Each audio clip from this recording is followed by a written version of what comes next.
So we could potentially be about 2 weeks away from staggering inflation, and nobody's prepared for this. So in today's video, I want to address what is currently being said and what you should be doing at this time. Now, here's what we know. On Tuesday, April 12th, it's in about 2 weeks, we will have the new CPI data released, and economists are expecting it to jump over 8%. We are currently at 7.9. Now, one economist stated, and I quote, "We will see staggering inflation as the war between Russia and Ukraine has not been factored in yet." Now, in a recent poll amongst Americans, 17% say that inflation is their greatest concern. And just to give you some insight as to where inflation sat on America's concerns list back in 2021, only 2% of people said that they were worried about inflation last year. That actually ticked up, and in October it went up to 5%.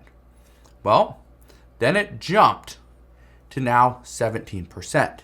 That's a huge issue. It is now one of the bigger worries amongst many Americans. But why are so many people worried about inflation?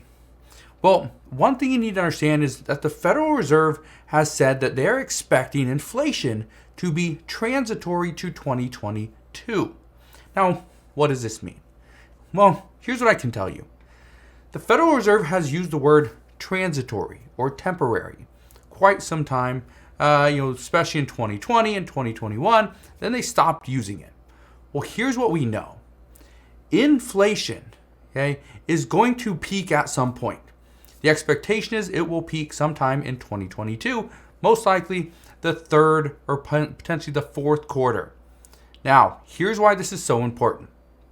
When we see inflation, we see prices go up without income also following, which is a huge concern because at this time, here's what's happening.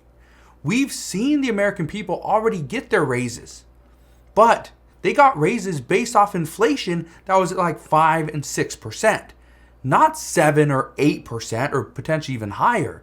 This means that people's buying power has decreased over the past 6 months. And when your buying power decreases, you are less likely to spend money. You're more likely to only spend on essentials. But here's the other problem. Essentials are already in short supply. So this could actually hurt, and this could cause an imbalance in the markets where luxury items are dropping in price. Everyday goods, which people need to survive, are staggering in pace, right? They just keep going up. That's a huge concern. But as always, it's about creating stability in the market. And until we see stability, many people are going to worry, especially those on a fixed income.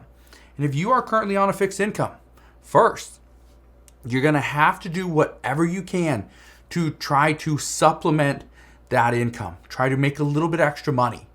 Even if it's $100 a month, $50 a month, something. You're going to have to do more because the expectation is inflation is going to keep going up. Now, many people have asked me, how high is inflation going to go next month? Well, I can take a guess. Anybody can take a guess, but it's just that. It's a guess. Now, although we don't have exact figures, we can somewhat get an idea of how high it could potentially go. Now, how do we do this? Well, here's what we can do. We can actually take the numbers out of Europe, for example. Now, Europe is more exposed to things like oil price shock because of their dependence on energy imports, and especially how close they are to Russia, and especially with this war between Russia and Ukraine. Well, if we look at the numbers that came out today that Spain released their year-over-year numbers, and they are saying that the prices rose by 9.8% since last year. Okay, well, if Spain is releasing their numbers and they say they're at 9.8%, well, we can pretty much assume we're not going to see such a huge jump.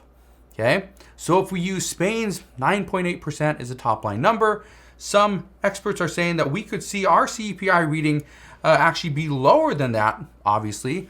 But according to one report that I just saw the other day, multiple economists are predicting our CPI number is going to be between 8.3 and 8.7%. Again, these could be wrong. It could be lower than that, or it could actually be much higher. Again, we won't know for about 2 weeks once these numbers finally do come out. But again, the numbers that come out in 2 weeks, they're going to represent this month, March, not April. So March is over tomorrow. So the price shock that we've seen over the past month, that's what's going to be factored in. Not what we see happen in 4 days or in 10 days. That's not going to be factored in. So again, it's important to understand that we could potentially see a peak at some point. Now, I know many people have been calling for additional help from the US government to try to provide assistance to those that are still struggling financially. Here's the issue. Now, this is not an issue that I have, but this is an issue according to the Federal Reserve Bank of San Francisco. Because here's what they're saying, and this is what they said today. They say, and I quote, "Fiscal support measures designed to counteract the severity of the pandemic's economic effect may have contributed to this divergence by rising inflation about 3 percentage points by the end of 2021. So essentially what they're saying is the stimulus that the federal government gave us, the stuff that came out of the White House that Congress passed, that they were to blame for inflation rising as high as pretty much as high as it has. But they're to blame for about 3 percentage points. So without that stimulus, we would be about 4.9%, which would be much more manageable. But at the same time, our economy would not be where it is today if we didn't see stimulus, if we didn't see PPP loans for businesses, we didn't see people on unemployment getting $600 or $300 per week on top of their state benefits, if we didn't see the child tax credit payments, additional SNAP benefits, and the list seriously goes on and on and on. Now, when Congress has already provided more than $6 trillion in pandemic aid, it is seen as highly unlikely that they're going to come out, provide more relief directly to the American people. Now, again, it could happen. It honestly could happen. But right now, lawmakers seem to be more worried about inflation and overstimulating. And they're worried about that over a possible recession, housing market pullback. I'm not going to say collapse. I don't think it's going to collapse. I think it will pull back. Or even COVID cases increasing. And experts say that while Americans are worried about rising gas prices, diesel prices and the price increase there is a greater impact on inflation. But again, this is something that many people aren't even looking at. Few people even realize this, that diesel prices are shooting up even faster. So it's a huge concern because guess what? How do we transport our products? Do we transform or transport our products with a Kia Soul? No. Does the Toyota Camry drive around and deliver all our products? No. It's usually a diesel truck. That is what's hauling around our products. So when diesel prices keep going up, expect prices of goods to go up as well. Now, one thing you need to keep in mind is that inflation, as it moves higher, according to multiple economists, they have a strong belief that Americans this time around will start buying more to prevent a fear of missing out, or FOMO. Now, in the event that inflation continues to soar, just understand people are likely to continue to buy. They may not have the money, they may stick it on a credit card, they may have to borrow against their home, whatever they have to do, but that's what economists are saying, is that they expect people are going to continue to spend because they are worried that if they don't spend and buy now, prices will continue to go up. And if they do, they will miss out on these deals. Again, I don't think these are deals. I think we're potentially reaching the top of the market.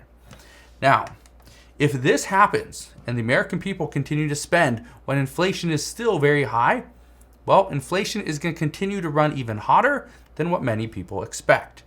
So, I want you to consider this. The past month could have honestly been the calm before the storm when it comes to rising inflation.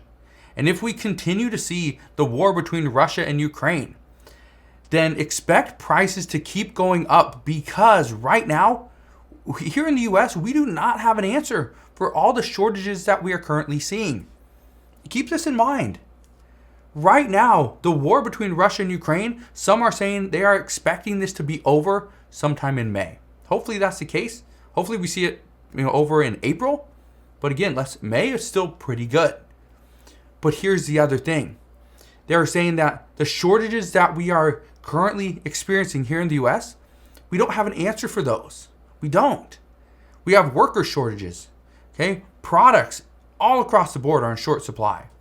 Food, short supply. Medication, in short supply.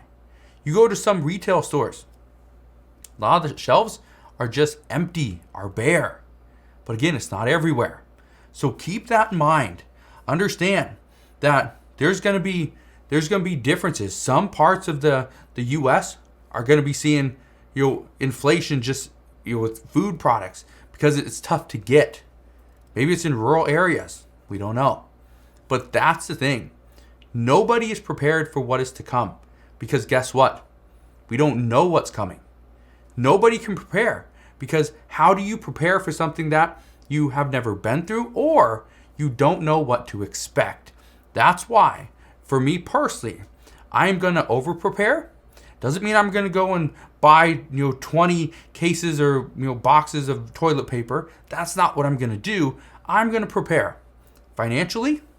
Okay, I'm going to prepare mentally, be ready. Going to prepare, just make sure I have enough food stocked up. I'm not saying for 6 months. I'm just saying just in case there's a small shortage or a delay in products, right? We are going to see staggering inflation. That's the expectation. So, are you going to be ready and will you be prepared? Let me know down in the comment section below. What are you doing to prepare for higher inflation? All right? Anyway, that's what we know at this time. As always, as I know more, I promise I'll come back on, share all latest news and updates. Just want to thank you guys for watching. Consider subscribing, and I'll see you guys on the next one.